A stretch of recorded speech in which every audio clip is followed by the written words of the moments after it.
Namo Bhagavate Vasudevaya. Om Namo Bhagavate Vasudevaya. Om Namo Bhagavate Vasudevaya. Om Namo Bhagavate Vasudevaya. Om Namo Bhagavate Vasudevaya. Om Namo Bhagavate Vasudevaya. Allez, Paul. Donc, aujourd'hui, on va lire un verset du Srimad Bhagavatam, premier chant, chapitre 2, qui s'intitule Les étapes dans le service de la dévotion, verset 27.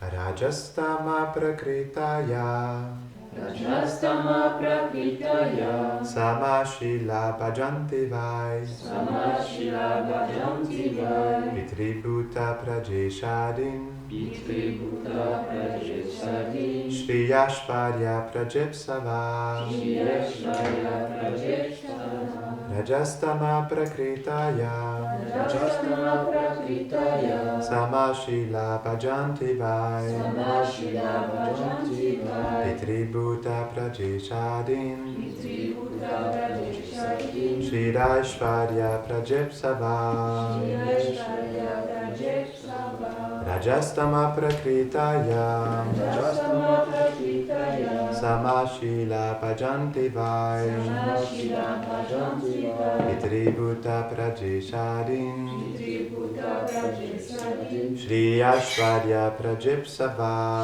Shiyashvaya Prajesava. Quelqu'un veut répéter?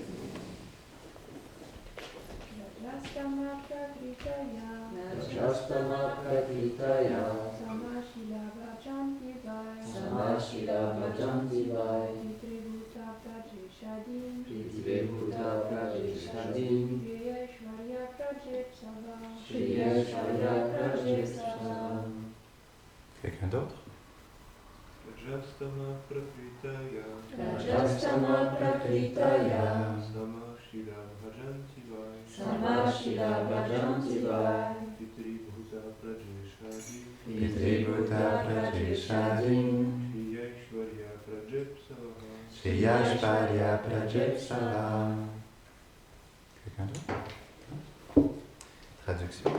Dominées par les qualités de la passion et de l'ignorance, les personnes de tempérament similaire adorent les déités des demi-dieux, présidant les éléments et les ancêtres, afin d'obtenir la réalisation de leurs désirs liés à l'obtention de la prospérité, de la richesse et d'une progéniture.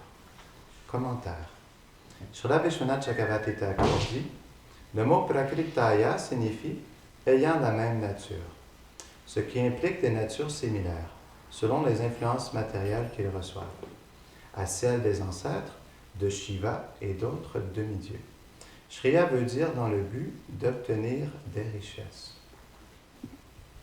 Om Agyanatimirandasya Gyananjana Shadakaya Chakshurum Militam Yena Tasmai Shri Gurave Namaha Shri Chaitanya Manobhishtam Stapitam Yena Bhutari Swayam Rupa Kadamayam Dadati Svapadantikam Vanchakalpatarubhyashta Kripa Sindhu Gaivacha Patitanam Pavanebhu Vaishnavebhyo Namo Namaha.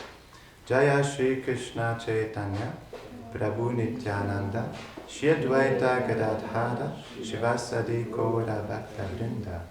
Hare Krishna Krishna Krishna Hare Hare Hare Rama Rama Rama Hare Hare.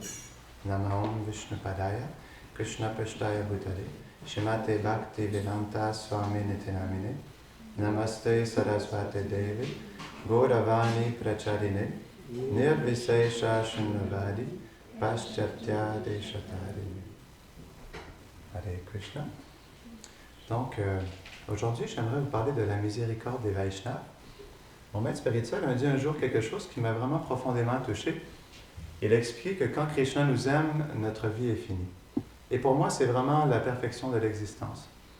En réalité, comme Krishna, en fait, il a un amour infini pour les êtres. Lorsque Krishna nous aime, même si c'est juste un instant, quelle est la qualité de cet amour? Et ça, c'est notre plus grande fortune que Krishna nous aime. Parce qu'en réalité, quel est notre amour pour Krishna? Comme nous sommes conditionnés par la matière, nous n'avons pas encore les sentiments d'amour qui sont présents dans notre cœur. Mais imaginez-vous un instant juste si Krishna nous aime même juste une seconde. Comme l'amour de Krishna, il est tellement puissant, tellement illimité, quelle sera la qualité de cet amour? Et ça, on peut prendre pleinement refuge de ça en réalité. Que Krishna nous aime juste un instant. Et ça doit être notre plus grand espoir. On pourrait dire, notre plus grand joyau. Parce que, Srila Prabhupada, il explique dans le premier chapitre sur les maîtres spirituels, dans le Chaitanya Charitamrita, il explique que lorsqu'on reçoit l'initiation d'un maître spirituel, ça veut dire qu'on a reçu directement la miséricorde de Krishna. Et ça, c'est quelque chose de vraiment précieux. Imaginez-vous, justement, en plus, si on reçoit l'initiation d'un maître spirituel qualifié. Non? À quel point la miséricorde de Krishna, elle est grande. Et ça, c'est une preuve de son amour. On pourrait dire en réalité que tout est une preuve d'amour dans ce que Krishna fait. Même le monde matériel, non? Est-ce que ce n'est pas non plus une preuve d'amour? Parce que Krishna, il facilite les êtres qui veulent justement être indépendants de lui, mais il le fait aussi par amour. En plus, il les accompagne dès notre début dans le monde matériel. Et ça, c'est vraiment un geste d'amour. Que Krishna nous accompagne dans notre cœur, dans le corps d'un escargot, non, d'un singe, d'une baleine, d'un être humain, que Krishna soit prêt à venir dans le cœur accompagner l'être quand il est dans un corps de cafard, non? Donc ça, c'est vraiment une preuve d'amour. Et Srila Prabhupada, il explique ça justement dans le Srimad Bhagavatam. Il y a une teneur reportée où il explique, on peut voir directement justement l'amour et la miséricorde de Krishna dans le fait qu'il nous accompagne à chaque instant. Et même en ce moment, il est avec nous dans notre cœur, à tous les instants. Il nous accompagne, mais constamment. Que dire lorsqu'il nous accompagne plus directement, non? Parce que dans le Bhagavatam aussi, c'est expliqué qu'il y a un verset dans le Bhagavatam qui explique que lorsque, justement, seulement et uniquement lorsque un Vaishnav partage sa miséricorde à une personne, elle commence sa vie dévotionnelle. C'est expliqué dans ce verset qu'avant ça, elle est juste Jivabhada. Elle est, on pourrait dire, complètement enchaînée par la matière, non? Et c'est même expliqué, Jivabhada veut dire éternellement conditionné. Donc, est-ce qu'on n'est pas éternellement conditionné? Mais ce que ça veut dire, c'est qu'en réalité, tant et aussi longtemps qu'on ne reçoive pas la miséricorde d'un pur dévot, on est éternellement conditionné. C'est le principe. Et donc, ce verset explique que lorsqu'on reçoit la miséricorde du pur dévot, alors là, notre vie commence réellement. Parce qu'on peut dire, avant ça, on est juste en fait spectateur de ce monde de rêve, complètement pris dans cette illusion. Et en réalité, on ne vit pas réellement. Si on comprend qui nous sommes réellement, est-ce qu'on peut dire qu'on vit? Est-ce qu'on peut dire réellement qu'on est dans une vraie identité? Non. Donc en réalité, on devrait mettre toute notre confiance, notre sécurité et notre espoir dans le fait que Krishna nous aime profondément. Pourquoi nous enverrait-il le pur dévot? Non. Pourquoi nous enverrait-il ses murtis? Non. Pourquoi nous donnerait-il le Srimad Bhagavatam? Pourquoi nous donnerait-il le Saint Nom, son prashad? Non? Parce que ça, c'est directement Krishna. Et Krishna, il nous manifeste sa présence à travers toutes ces choses. Parce que, en réalité, le prashad, c'est directement Krishna. C'est non différent de Krishna. Non? Que dire du pur dévot? C'est aussi non différent de Krishna. Mais on ne peut pas non plus discriminer parce que le Mahaprashad est directement Krishna. Autant que le pur dévot est directement Krishna, autant que les murtis. Donc en réalité, Krishna, de toutes sortes de manières, nous donne tellement son association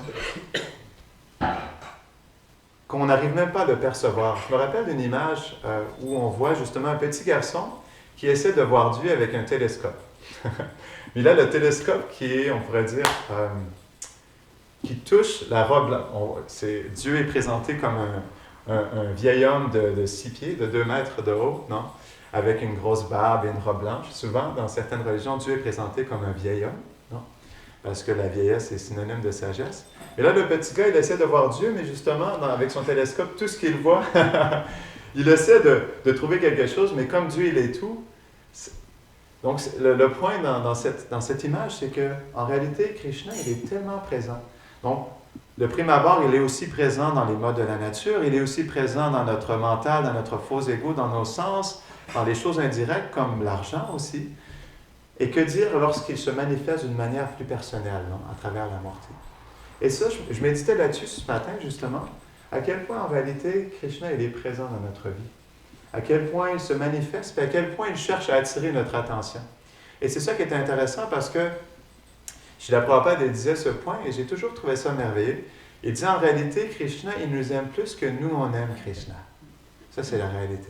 Il nous aime tellement plus que nous. Et la preuve, c'est l'histoire de Gopakumar. Je l'ai souvent répété, mais c'est juste tellement une belle histoire parce que quand Gopakumar, il voit Krishna sous sa forme de Narayana à 4 bras, à Vaikuntha, lorsque Narayan voit Gopakumar face à face, Gopakumar, dans son extase, pour le moment, il voit son Seigneur adoré, Madame Gopal, mais il court. Il court vers Narayan et il tombe inconscient sur le sol. Ensuite, Narayan, malgré le fait qu'il soit à Vaikuntha, non, il décide quand même de réciproquer avec Gopakumar. Il l'approche d'une manière plus personnelle et il appelle son dévot. Et là, Gopakumar, justement, par la voix de son cher Seigneur, il se réveille. Et tout d'un coup, Narayan, il lui exprime son cœur. Et c'est tellement touchant. On devrait toujours méditer là-dessus. À quel point Krishna, il est Bhakta Vatsalya. Il est le cher ami de ses dévots. En fait, c'est expliqué par les acharyas que Bhakta Vatsalya, c'est la plus grande qualité de Krishna. Parce qu'il est le cher ami de ses dévots. Parce qu'il est notre meilleur ami et il souhaite être avec nous tellement il nous aime. Et justement, Narayan, quand il a vu Gopakumar, il lui a dit, « Mais qu'est-ce que tu as fait? Je t'entendais dans cette vie, je me suis dit, peut-être que dans cette vie, tu vas venir me retrouver, peut-être dans celle-ci. J'ai attendu, tu ne venais pas. Tu m'as tellement fait attendre. J'étais dans la séparation dans ton absence. Et je suis tellement heureux de te retrouver. C'est même moi qui ai envoyé, qui est venu comme ton maître spirituel. Je suis venu tel ton maître spirituel. Donc, dans le cas de Gopakumar, c'était Krishna directement, qui est venu sous la forme de son maître spirituel. Et il lui a dit, s'il te plaît, reste avec moi pour toujours et partageons ensemble justement ces divertissements pour l'éternité. Et c'est tellement touchant cette rencontre avec Gopakumar et Narayan. Parce que, justement, c'est le désir de Krishna. Krishna, il veut tellement qu'on soit avec lui parce que, de toute façon, la seule chose que Krishna voit, c'est notre éternité. Il voit notre relation avec lui. Et Krishna, justement, c'est ce qui fait qu'il nous aime parce que la seule chose qu'il voit, c'est notre éternité. Il ne voit pas notre conditionnement, il ne voit pas, justement, ces impressions qui nous recouvrent, notre faux ego. Tout ce qu'il voit, c'est notre réelle personne. C'est comme ça qu'il relationne avec nous, en réalité. Et c'est pour ça aussi qu'il envoie le pur dévot. Parce que justement, il décide, par sa douce volonté, par l'entremise du maître spirituel, de ramener les êtres au monde spirituel. Et c'est là justement où on peut voir justement pour nous comment est-ce qu'on peut réciproquer avec l'amour de Krishna. Je me posais cette question. Donc Krishna, il nous aime d'un amour mais incommensurable. Alors moi, je me disais, OK, je suis un petit jiva, puis premièrement, je n'ai pas le pur amour développé dans mon cœur. Donc, comment est-ce que je peux réellement aimer Krishna? Et la réalisation que j'ai eue dans ça, c'est que Krishna, il apprécie notre amour. Il est tellement personnel avec nous que même si on pose des petits gestes de dévotion, même le plus infime, Krishna, il prend ça comme tellement quelque chose de précieux, non? Parce que c'est la manière dont il réciproque avec ses dévots. Même si notre amour il est complètement infime, même si la manière dont on peut servir est tellement, on pourrait dire, limitée, Krishna le prend comme quelque chose de tellement précieux. Et ça, c'est spécial. Ça nous montre à quel point Krishna est personnel et dans son humilité aussi. Dans son humilité, Krishna apprécie tellement nos petits gestes de dévotion. Il apprécie tellement notre amour minuscule pour lui. C'est tellement cher à son cœur, non? Parce que Krishna, il est profondément humble. Et lui, il ne sent qu'il n'a pas d'amour, non? Pour les êtres. C'est la même chose aussi pour les résidents de Vrindavan. Comme par exemple, dans la Venu Gita, dans le Bhagavatam, lorsque les gopis glorifient la flûte de Krishna, donc ça s'appelle la Venu Gita, le chant de la flûte de Krishna. C'est un très beau chapitre, la Venu Gita. Et dans ce chapitre, les gopis expriment justement à quel point elles sont des petites servantes.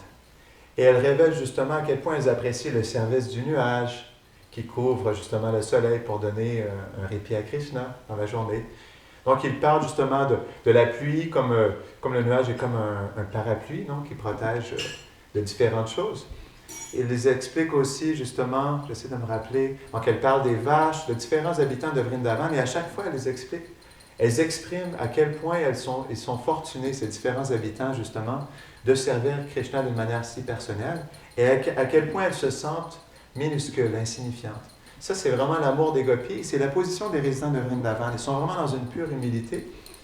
Et c'est la même chose pour Krishna aussi. Il nous approche de cette manière. Il est tellement humble avec nous. Il nous aime profondément.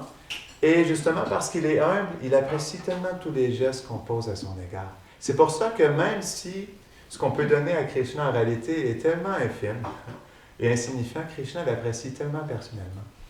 C'est la même chose avec son pur dévot aussi. Donc, on expliquait que lorsque Krishna nous aime, on est fini. Donc, c'est la même chose avec le pur dévot parce que Srila Prabhupada, il explique comme le pur dévot, il est tellement cher à Krishna, lorsqu'il affectionne particulièrement un être, Krishna l'affectionne aussi, parce que Krishna il explique dans la Uddhava Gita, le 11e chant du Bhagavatam, que l'acharya, il ne doit être considéré non différent de ma personne. C'est ce que Krishna révèle. Donc, le maître spirituel qualifié, il est non différent de Krishna. Donc, c'est aussi la forme de miséricorde personnelle de Krishna. C'est même expliqué que le maître spirituel, il est même plus miséricordieux de Krishna. Srila Prabhupada, il explique dans Chaitanya Charitamrita que le pur dévot, il est Karuna Avatar, qu'il est l'incarnation de la compassion, de la miséricorde de Krishna. Et ça, c'est l'amour de Krishna. On peut dire même que, j'ose dire, j'affirme que le maître spirituel est l'amour de Krishna qui se manifeste directement. Parce que ça ne peut pas être séparé. Krishna, il se divertit pour l'éternité avec ses purs dévots dans le monde transcendantal. Et il faut comprendre que Krishna, Krishna ou Radharani, non, c'est expliqué aussi comme, c'est Radharani qui a envoyé justement Gopakumar par la suite, non? Quand Gopakumar il est retourné à Vrindavan, c'est révélé à la fin. Donc Radharani, elle a appelé Gopakumar et elle lui a demandé un service. Elle lui dit, j'ai un dévot qui m'est très cher, qui habite en ce moment à Govardhan, à Boma Vrindavan, dans le monde matériel, et j'aimerais que tu ailles le voir. J'aimerais que tu prennes soin de lui et que tu le ramènes pour qu'il prenne refuge de moi parce qu'il m'est très cher. Donc, Radharani, elle envoie ses associés éternels dans le monde matériel. On pourrait dire qu'en réalité, elle se prive et elle prive aussi son pur dévot d'une certaine manière parce qu'elle est toujours connectée, mais il y a quand même une séparation qui est présente. Donc, elle envoie son pur dévot dans le monde matériel et elle se permet cette séparation, on pourrait dire des deux côtés, pour justement libérer les êtres. Et ça, c'est tellement une preuve d'amour aussi que, premièrement aussi, que Radha et Krishna, ils viennent ici. Donc, ils étaient là il y a 5000 ans. Ils étaient là il y a 500 ans. Donc, Gadadhar Pandit et Gaur Gadadhar, non? Et ils viennent tellement personnellement aussi à travers leur pur dévot.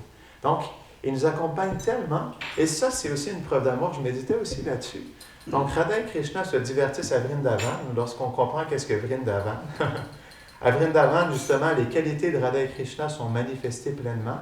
Leurs sentiments d'amour sont transportés à travers tous les résidents de Vrindavan. Et malgré tout, Radha et Krishna prennent de leur temps personnel ou prennent du temps de leurs chers associés pour les envoyer ici, dans ce monde misérable. Non, mais quel monde misérable quand même. Pour justement donner la miséricorde aux âmes conditionnées. N'est-ce pas justement un geste d'amour tellement profond? De toute façon, comme on expliquait tout à l'heure, tout est un geste d'amour. Même ce monde matériel. Même la souffrance qu'on expérimente dans ce monde. André Prabhu, il expliquait ça dans son livre, je trouvais que c'était quelque chose d'intéressant. Donc, toute la souffrance qu'il y a dans ce monde, est-ce que Krishna n'est pas présent? Toutes les abattoirs de vaches, non? C'est tellement quelque chose qui est difficile, non? De voir que tellement de vaches sont abattues dans le monde entier. Tellement d'êtres humains sont, on pourrait dire, exploités, abusés dans le monde entier. Donc, pourquoi Krishna permettrait ça, non? Est-ce qu'il n'est pas conscient de tout ce qui se passe? C'est sûr, ce sont des choses externes dans le sens où l'âme n'est jamais perturbée par ces choses. En externe, il se passe tellement de souffrance due au mode de la nature. Mais on peut voir que pourquoi Krishna crée autant de souffrance? Pourquoi Kali Yuga est présent? Non? Qu'est-ce qui fait que les êtres vivants sont placés dans tant de souffrance, tant de difficultés? La corruption, l'abus, le pouvoir, l'exploitation, non, tellement de choses. Ou justement des niveaux de conscience qui sont devenus tellement bas qu'on a tellement de difficultés que dire justement, juste d'être une âme spirituelle, que dire d'adorer le Seigneur, d'adorer Radha et Krishna, non?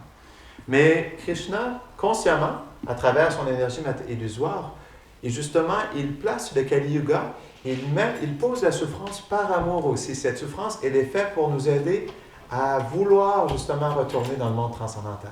Parce que Prabhupada, il explique que l'humanité commence lorsqu'on se pose des questions sur la source de notre souffrance. C'est vraiment à ce moment-là que l'humanité commence, non? Réellement. Et c'est là justement, on peut voir, même à travers la souffrance, c'est tellement de l'amour que Krishna nous porte. Même à travers les défis dans notre vie, c'est tellement aussi un geste d'amour. À chaque instant, Krishna pose un geste d'amour. Parce qu'il est situé dans notre cœur et il est conscient de tout ce qui se passe. Il n'y a pas un brin d'herbe qui bouge sans la sanction de Krishna. Non? N'est-ce pas aussi un geste d'amour? Parce que tout ce que... Je ne comprends pas, il explique ça aussi. Tout ce que Krishna fait est suprêmement bon. Pourquoi? Parce que Krishna, la seule chose qu'il cherche à faire, c'est à purifier notre cœur pour nous aider à s'attacher à lui. Même la souffrance, elle est faite pour qu'on s'attache à lui. Parce que justement, le but des modes de la nature, comme par exemple lorsqu'on tombe dans l'ignorance, la profonde souffrance, la léthargie, non? L'illusion, lorsqu'on tombe, on pourrait dire dans le fond du baril, lorsqu'on touche le fond. Donc, les modes de la nature sont faites aussi, c'est comme un cercle qui bouge, elles sont faites pour nous faire retourner vers le haut. Donc, chaque personne, peu importe à quel point elle souffre, peu importe à quel point elle est dans l'illusion, lorsqu'elle touche le fond, non, c'est un dicton qu'on dit dans notre société, lorsqu'on touche le fond, on désire remonter. Donc, c'est aussi la raison pourquoi les modes de la nature, elles sont présentes, parce qu'elles nous permettent justement, une fois qu'on a touché le fond, de vouloir remonter et de vouloir justement comprendre des principes supérieurs de la vie. Non? Donc, même pour tous les gens dans la société, tout est organisé par Krishna pour nous rapprocher de lui. Parce que de toute façon, chaque personne est un associé éternel de Radha et Krishna, ou de Narayana, ou de Nishingadev, ou de toutes les différentes incarnations. Non? Donc, c'est pour ça, de toute façon, que peu importe ce qui arrive, Krishna, à travers le karma, pousse les êtres à apprendre leurs leçons et justement se rapprocher de lui graduellement. Et ça, c'est important. Donc, que dire lorsqu'on est dans l'association du pur dévot de Krishna, lorsqu'on est dans l'association, justement, des murtis, de pouvoir avoir accès au temple et faire du service à notre maître spirituel et justement aux déités, à quel point, justement, on peut réciproquer avec Krishna dans cet échange d'amour. Parce que, justement, même, on pourrait dire que même les petites choses que les êtres font vers Dieu, Krishna, il apprécie aussi. Même lorsque quelqu'un approche le Seigneur suprême, comme Prabhupada explique, dans le but qu'il soit son, comment on dit, order supplier, qu'il soit celui qui pourvoit à tous ses besoins. Donc, juste parce que justement la personne, elle a décidé de se connecter à Dieu, Krishna, il apprécie ça aussi. Il a même on pourrait dire cette étincelle de connexion à Dieu, Krishna, il apprécie ça aussi. Non? Et c'est ce qui fait que graduellement, il aide la personne à justement avancer dans son chemin dévotionnel pour qu'il puisse devenir plus personnel avec lui. Non? On pourrait même se poser la question, comment est-ce que cette miséricorde est tombée sur nous un jour? Qu'est-ce qu'on a fait pour mériter ça? Non? Parce que nous sommes des âmes conditionnées, qui sommes ici depuis des milliards d'existences, non? Qu'est-ce qui a fait qu'un beau jour, on a reçu la miséricorde du Vaishnava? Et c'est ce que j'expliquais au début, c'est ce qui fait justement que, dans le verset qu'on expliquait au tout début, à quel point en réalité, c'est comme, on pourrait dire, inconcevable aussi. Qu'est-ce qui fait qu'à un moment donné, ça tombe sur nous? C'est pour ça que la miséricorde aussi, elle est sans cause. Mais elle devient personnelle à cause que Krishna, il donne le pouvoir complet à son pur dévot de partager son amour, sa compassion et sa miséricorde à ceux qui le souhaitent. Non? À ceux à qui il souhaite partager cette miséricorde. Non? Et c'est là où, justement, c'est quelque chose de vraiment merveilleux parce que on peut voir définitivement, comme j'expliquais dans le Chaitanya Charitamrita, on peut voir que Krishna nous aime personnellement. Pourquoi sinon nous donnerait-il l'association de son pur dévot et de ses déités? L'opportunité de le servir aussi. N'est-ce pas un geste de profond amour? Non? Et tout à l'heure, on expliquait comment est-ce qu'on peut réciproquer. Bien, ce qu'on doit voir justement, la chose que Krishna apprécie le plus, c'est notre intention. Parce que de toute façon, Krishna, il est conscient que nous ne sommes pas pleinement dans notre sphère.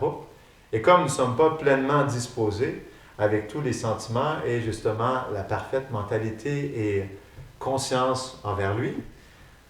Reste que Krishna, il voit tout à fait notre intention. C'est pourquoi l'essai est la perfection. On peut vraiment justement prouver à Krishna notre amour lorsqu'on essaye de l'aimer. C'est pour ça qu'on ne devrait jamais penser de toute façon qu'on aime Krishna. Et ça, on le voit dans l'exemple des gopis. Non? Elles réalisent dans leur profonde humilité qu'en réalité, Krishna, le nuage, non? La flûte de Krishna, les gopas, non? Les vaches ont tellement plus d'amour qu'elles. Donc, on ne devrait jamais penser qu'on aime Krishna, mais on devrait vouloir essayer d'aimer Krishna. Donc, ça, c'est la dynamique. Et parce que la seule chose que nous sommes, c'est cette intention, c'est ce que Krishna prend pleinement. Et c'est ce qu'il va apprécier. De toute façon, par son humilité, même si nous n'avons pas la pleine intention, il va tellement déjà apprécier. Que dire si on met pleinement notre intention dans notre service, dans notre relation avec lui, dans notre service à notre maître spirituel? À quel point Krishna va apprécier ça? Non? À quel point c'est précieux pour lui? Non? Et c'est ça qui est spécial. On doit vraiment, peu importe le conditionnement qu'on a, peu importe les limitations dans ce monde, peu importe les difficultés, on doit prendre cette intention et on doit mettre tout notre cœur dans cette intention. C'est vraiment justement la chose c'est la seule chose qui nous appartient dans laquelle on a du pouvoir, on peut dire. On a une intention et on peut prendre cette intention pour justement démontrer à Krishna et à notre maître spirituel notre amour. C'est là-dedans qu'on doit mettre tout le paquet. Non? Dans notre intention, on peut prouver qu'on souhaite aimer Krishna, qu'on souhaite retourner à lui et qu'on souhaite aussi devenir son associé éternel. Et Krishna, il va réciproquer pleinement avec ça parce que il va voir justement la sincérité de notre cœur. Rupa Goswami, il expliquait l'ingrédient principal, c'est la sincérité. C'est la chose la plus importante. Et Satyananda Maharaj, il partage un poème qu'il avait écrit. Plusieurs années, j'avais écouté une classe de lui. Et il expliquait, c'était plutôt une chanson en réalité. Donc dans cette chanson, il exprime son intention avec Krishna.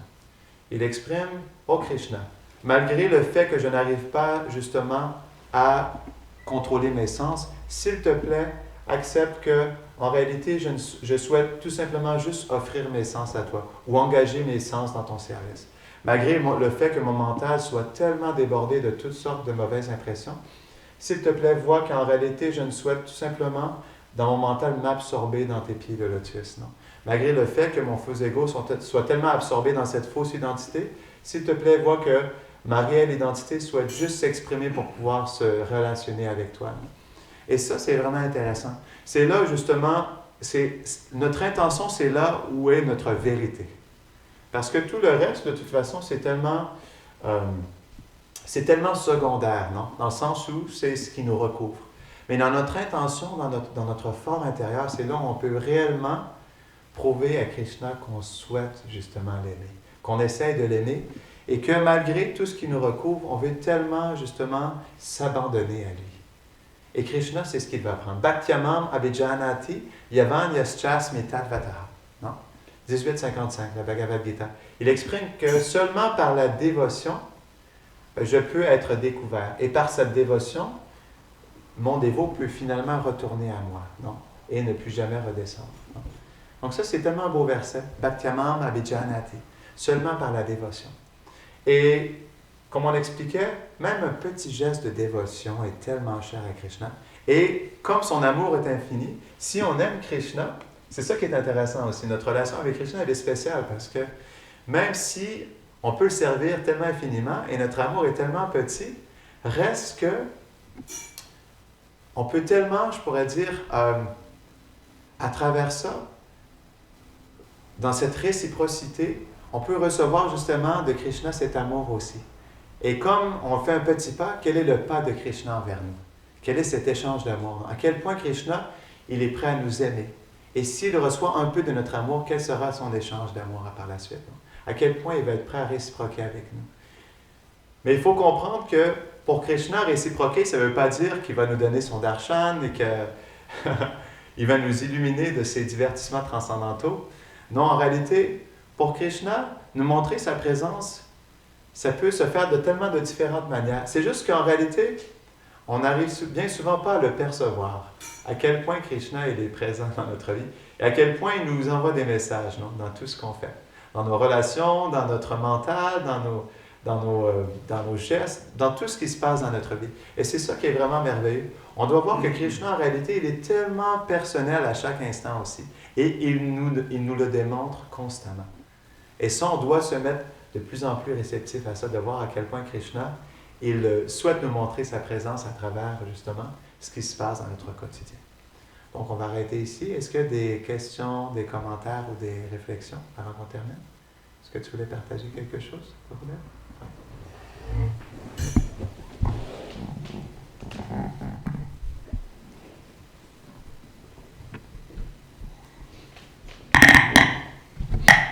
Om Ganati Milandasya Gyanam Jalam Shalakaya Shakshur Militam Jenatasmai Shibulavinam.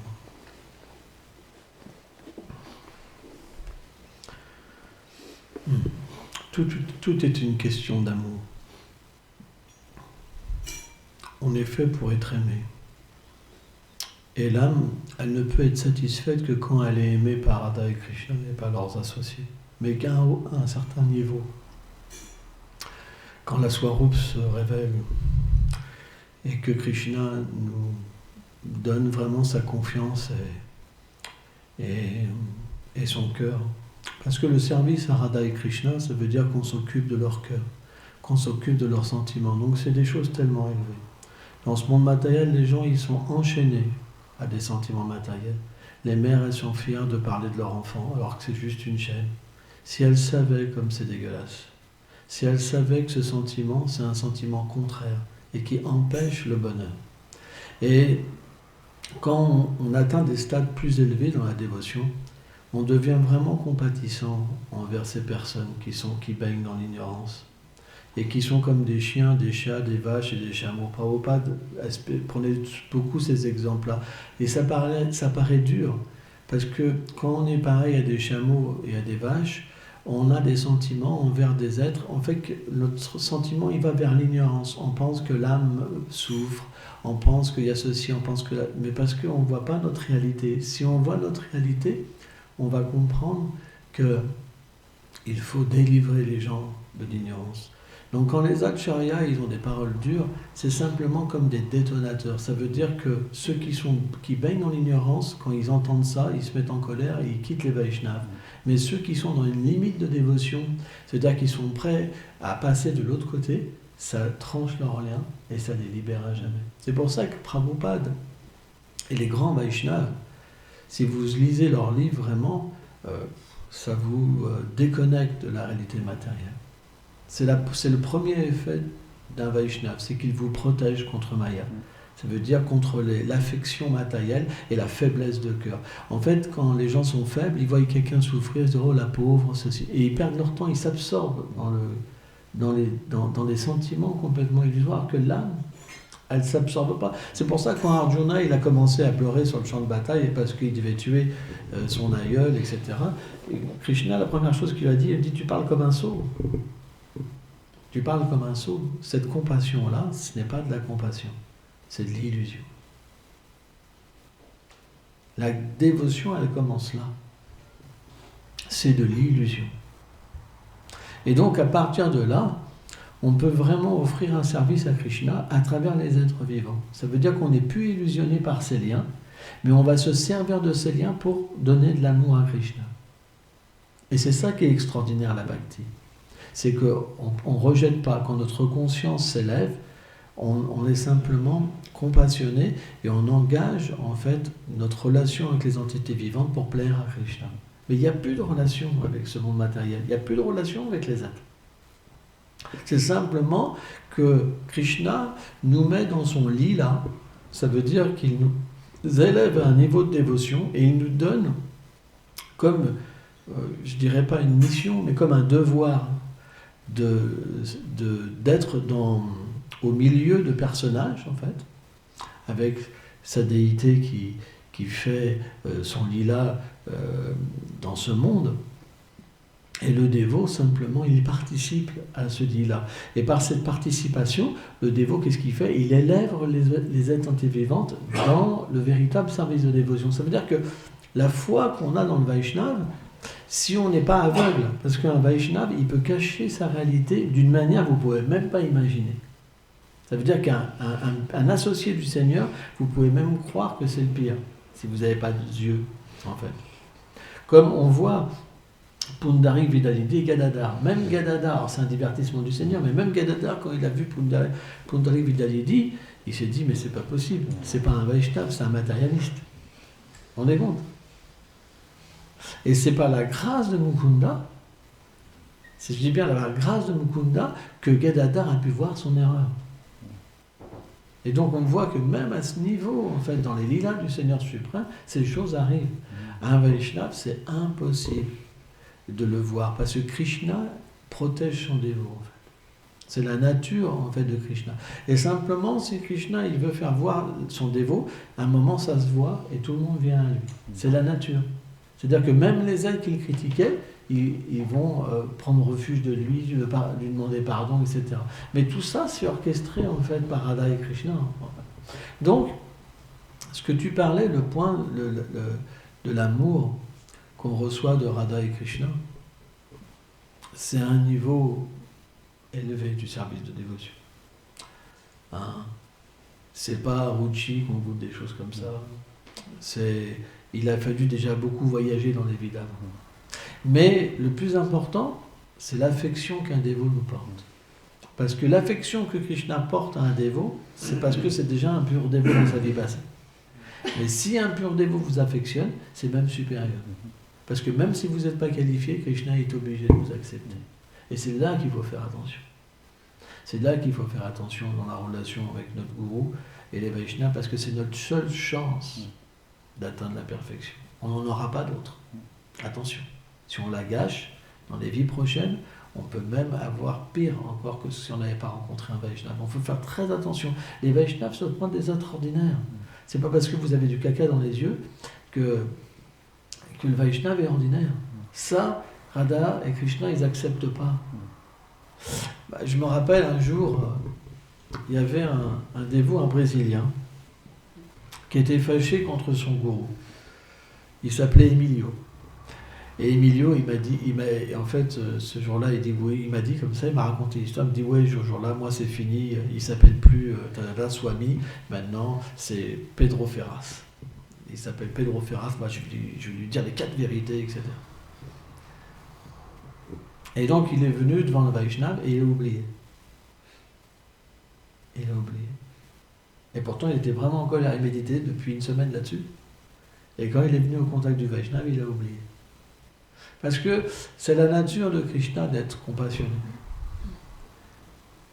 Et aussi, Krishna, il aime son dévot, et les dévots, même parfois, peuvent même faire des erreurs, alors qu'ils sont qualifiés. On voit l'histoire de Bilva Mangal Thakur. Bilva Mangal Thakur, il a été attiré par une femme mariée, il l'a suivie, et après il a demandé les épingles qu'il y avait dans ses cheveux, et il s'est crevé les yeux, en disant c'est la dernière vision que j'aurai de ce monde. Mais pour piquer ses yeux, il faut être tellement avancé spirituellement. Est-ce que nous, on pourrait prendre des épingles et piquer nos yeux parce qu'on a regardé une femme ou un homme? Alors à ce moment-là, il faudrait 10 paires de yeux chaque jour, par exemple. Vous comprenez? Bilva Mangal Thakur, lui, il a regardé une fois. Et il s'est condamné à jamais. Pour lui, ses yeux, c'était ses ennemis. Il ne voulait plus une telle association avec ses yeux. Et c'est là on voit, c'est pas des Vaishnavas ordinaires. La preuve, c'est que Krishna lui-même, quand il était aveugle, parce qu'il voulait aller à Vrindavan, et là il ne pouvait plus aller à Vrindavan sans yeux, Krishna lui a pris les mains et l'a amené à Vrindavan, personnellement. C'est pourquoi la dévotion à Krishna, c'est la dévotion la plus mystérieuse. Il n'y a pas plus mystérieuse. Le pouvoir des saints qui ont des pouvoirs mystiques, faire apparaître des pommes, je sais pas, des poires, des bananes, des lingams, je sais pas quoi, qu'ils font apparaître. Mais ça, c'est pas très élevé. Mais par contre, un saint qui peut voir l'intimité du Seigneur et que le Seigneur lui révèle son cœur, ça, c'est pas ordinaire. Ça, c'est différent. Et cette personne-là, elle peut donner ça. Celui qui crache des lingams, il peut donner ça. Hein? c'est une succession de cracheurs de lingam.